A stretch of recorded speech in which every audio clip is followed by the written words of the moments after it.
The Port of Indiana Jeffersonville is one of the fastest growing ports on the Ohio-Mississippi River system. Located minutes from downtown Louisville, Kentucky, the port handles more than 2 million tons of important cargoes annually for Midwest manufacturers and agribusinesses.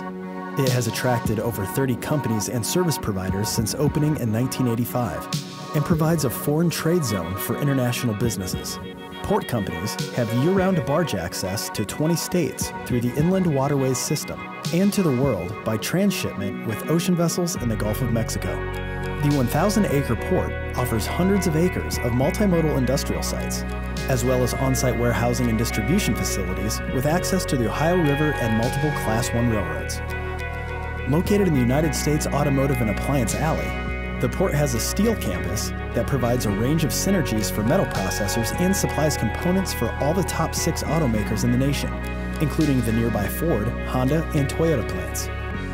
Construction of 2 new interstate bridges over the Ohio River offers shortcuts from the port to major markets in the Northeast and South, including Cincinnati, Lexington, Nashville, and beyond. The Louisville-Jeffersonville market is a rapidly growing center for advanced manufacturing and logistics, and the Port of Indiana Jeffersonville is making major investments in the infrastructure to support long-term growth for multimodal businesses.